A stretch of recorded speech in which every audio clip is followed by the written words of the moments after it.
much. Once again, thanks Anil for organizing this. Really appreciate it. And thank you very much for taking time out today to come here for this event. A special thanks, Shobha, thank you very much for being a part of this discussion, and to my two male panelists for also wearing blue to match the book's cover. Thank you very much. It's a pleasure being here. Let me start out by asking you all a few questions, because part of my book's research was really about following all those who are on our television screens and then simultaneously tweeting and then sort of riling up the trolls and then putting it all on the headlines. So Shobha, let me start with you. How critical is social media to politics today? I think the first line of your book pretty much says it all, if I may quote. These days, social media waits for no one. If you're late for the party, you'll probably be covered by all the noise and you might not be able to get your voice across. That pretty much says it, doesn't it? I just feel that it's a monster, and it either eats you up or you eat it up, or you learn to coexist, you make your peace with it, and ideally you attempt to conquer it. Not everybody succeeds. Some are victimized by it, other people know exactly which buttons and rather which keys to press. And the fact of the matter is that there's no getting away from the power and the potency of what you're saying on social media platforms. It is a reality today, and the politicians particularly who have got it early on in the game, Rahul Gandhi unfortunately didn't, he woke up a bit too late, but that's all right. Woken up at all. At all. So those who did had a certain advantage, and they have known exactly how to use these platforms for propaganda that not everybody is comfortable with, but is making a huge impact across the world, not just in India. And the trolls, well, there's one way of dealing with them. I figured out my own. I just ignore them. I don't respond to anything. I don't react by them. I don't bother at all. I say what I have to and take what comes with the territory. I have never responded to comments, and I've never censored them. Even on my blog, it's a very democratic space, and one absolutely but cannot ignore Twitter. And I think the first politician in the world who, in our times, I wouldn't say I wouldn't go or in the world and so on, but who understood it as I remember it very vividly, was Obama during his first campaign. At the time, Twitter wasn't what it was. He mastered two things, the tweet and how to make very credible, very natural teleprompter speeches. Then came the selfies. Selfies that changed the entire story as well. Okay, Sanjay, as Shobha said, it's all about pressing the right buttons, or in this case, keys. You know, when you are out there, and I follow all of you, so when I'm reading your tweets, you're out there making these comments that are laced with anger about the BJP. How much time do you spend thinking about each one of those tweets that you put out? I think bashing the BJP comes to me very naturally since practice every night on television. Something to do with DNA or whatever you want to use. But first, a clarification. You compared me with my great friend here in blue. I mean, as you can see, I'm political, so I'm very conservative. My friend here is a lot more flamboyant. You see, in politics, you don't have these luxuries. And the same thing transports to the Twitter. Because, you know, end of days, you discovered, and my dear friend, Dr. Tharoor discovered in the Congress, cattle class. You can be as natural, spontaneous, and witty as you wish to be, but you'll get slaughtered if you try and be too cool about it. In the Congress? Yeah, no, I think in politics. In politics, one of the problems, ladies and gentlemen, is you can't be cool, right? It's a reality. So the social media is meant to be a very informal platform, but in politics, you still have to live within a certain established protocol. I also want to tell you, Shari, this is the most charitable introduction I've ever had on a social media discussion, because very often I know that I'm perhaps one of the most abused people on Twitter. You haven't yet checked your timeline this evening. I haven't.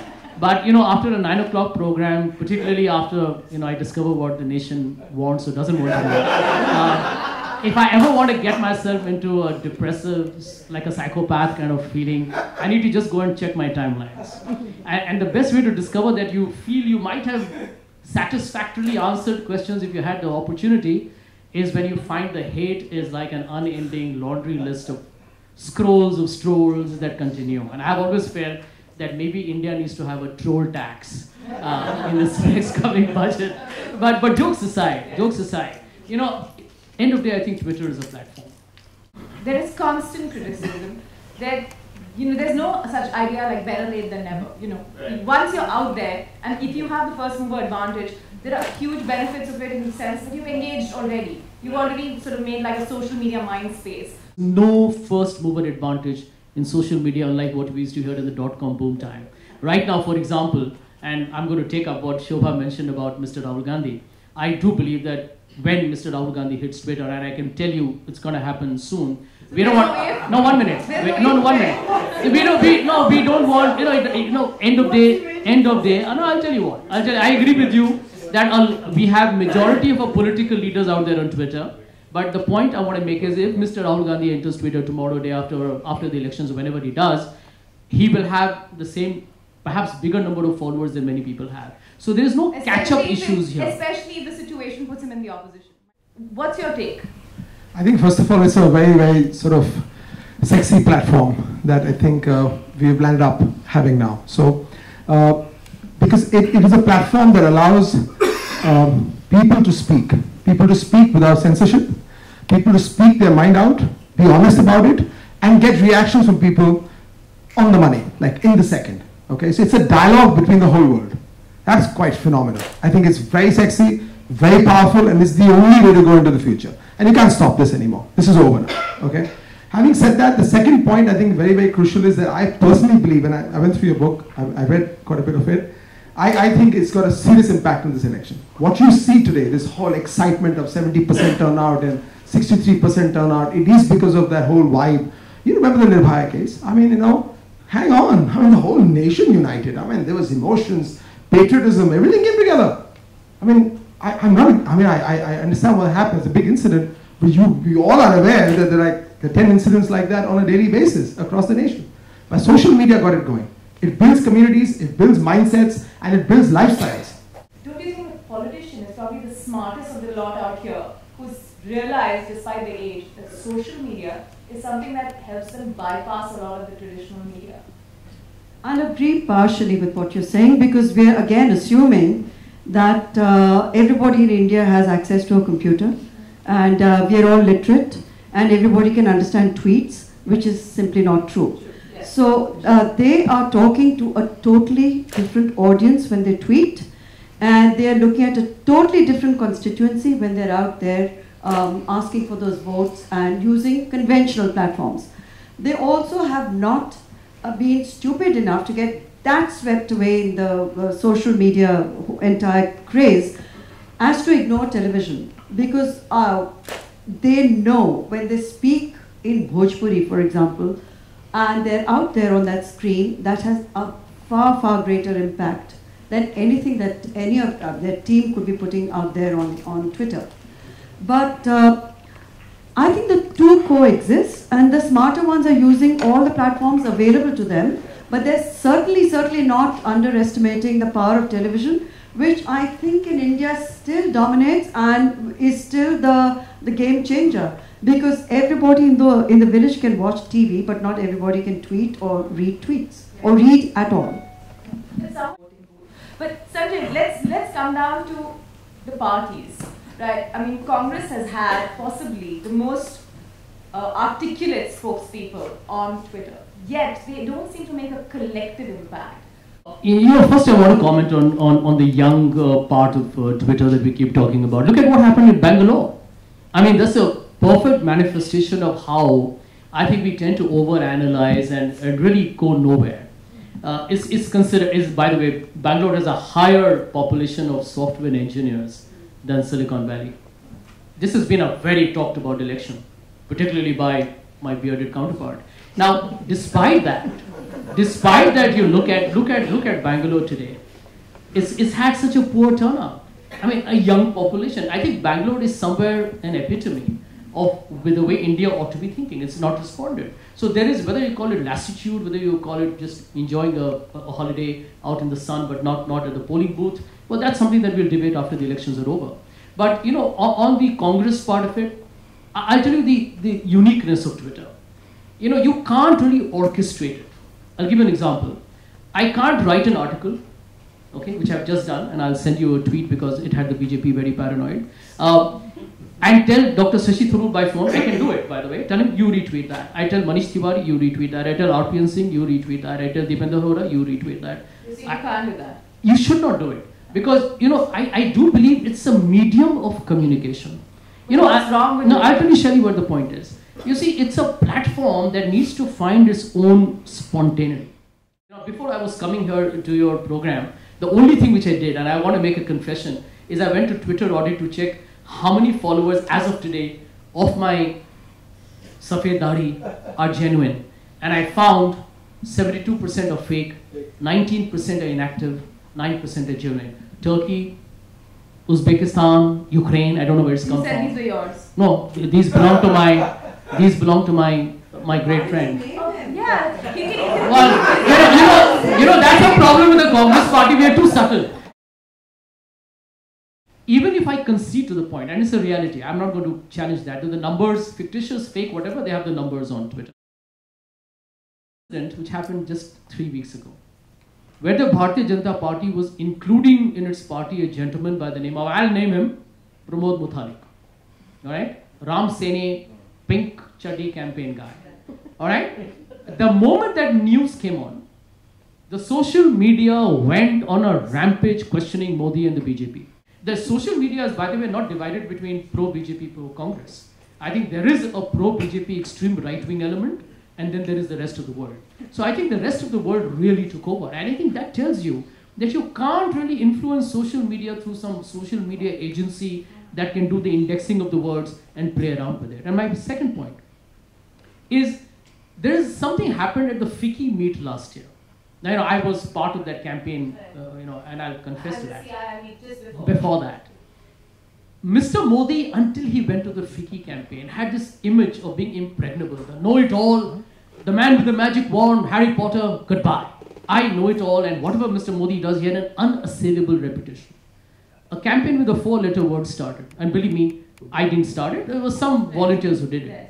I think somewhere that campaign of FECO, the FECO campaign, I believe thereafter made Mr. Modi an object of ridicule every time he went wrong, which he did with religious conviction, time after time, till at some point, I think some books are going to be published. I don't know whether Shobha is doing it or not, but it can be a potential bestseller. Well, I want you to know that I just add that I really did a lot of research.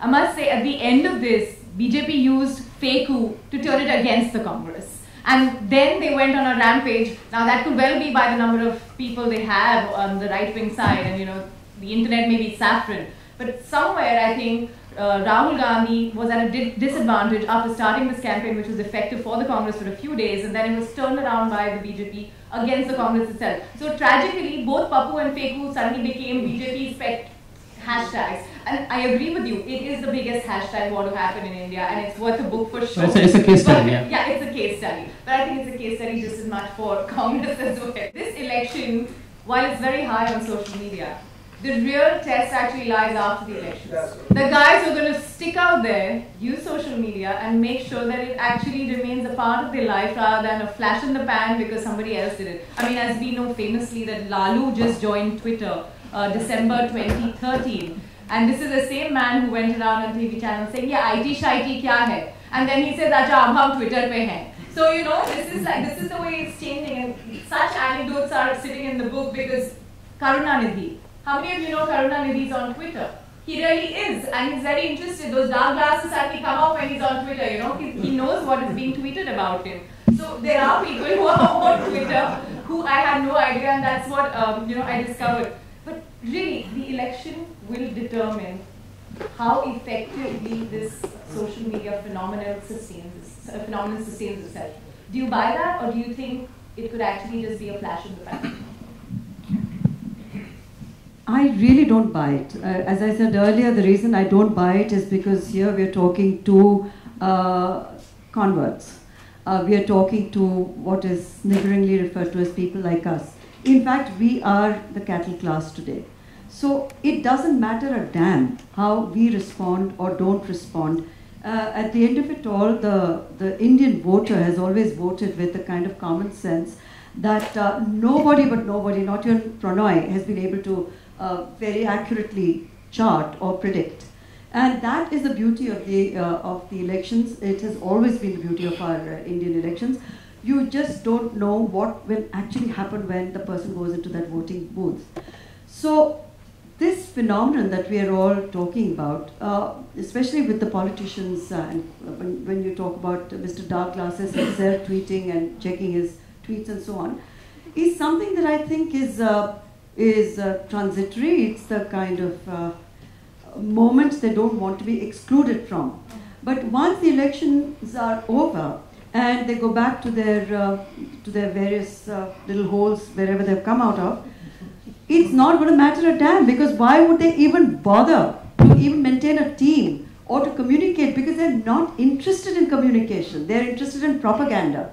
So it's not as if they're learning something through the tweets or through any of the social media platforms. They're using them purely and simply to try and influence voters. Once the job is done, my prediction is that they will disappear into the woodwork and stay there till they need to engage with the public once again and need public support. Till then, it's not, unless, for example, since you brought up the Muthalik thing and the pink chaddis, I tweeted that, since pink chaddis obviously didn't work, we should be sending him black langots next.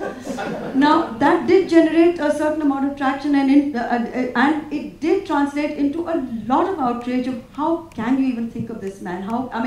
It was the audacity, it was the indifference to public sentiment. But like I think it was Shailendra who mentioned that a tweet can also start potentially a revolution. We haven't reached that point yet, so the tipping point is still a little distance away.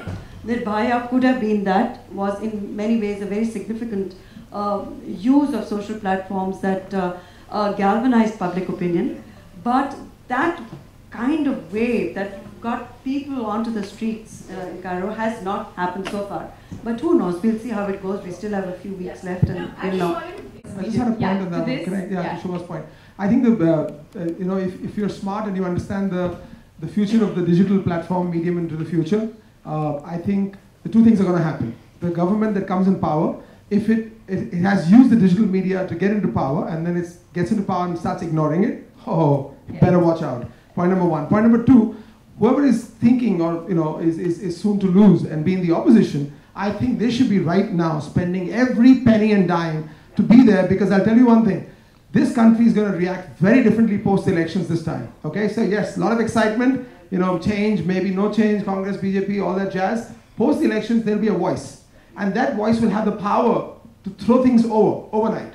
Especially if it's of betrayal, because I think people are going to be out there very upset. That's easy to choreograph. Like I was saying it to you that there is people genuinely expressing themselves, like she was saying and Sanjay saying, but it's a science. I'm so sorry. You can actually influence millions of people across the world or in India to take you there. Yeah. Very smoothly flow you, build a dam of thoughts and then you'll go under the dam and it's very easy to do. So I think that the wise thing to do right now is for whichever government comes to power is to consolidate that digital plan into the future with the whole mobile vibe, and hang on. The thing to learn from is broadcasting. So all of you talk about this channel thing, okay, great. Channel, is not independent. Let's be honest. There's been too much talk about, broadcasting networks having influences and reasons to, lobby, not lobby and all that. And it's pretty out there now, okay. The point I'm going to make is that if a Times Now or an NDTV show gets, 10 million viewership through your 9 p.m. program, but the digital part is getting you 28 million. That's right. Hang on. And the second aspect that I learned when I told you about Obama, which you were not agreeing with me, Jackie Chan had, a year ago, Jackie Chan had 9 million fans online. Guess how many he has now? 29 million. Does he tweet? Yeah, exactly. Is he really global? He's a Chinese actor. He's cool. Martial arts and all that jazz. But he's being liked in Rio, in London, all over the world. 29 million. I'm surprised though. I don't look at him as a Chinese actor at all. But Shelley, 9 months. 20 million in 9 months? What did he do? Which is his last film? Yeah, something to do with Malika Stories. No.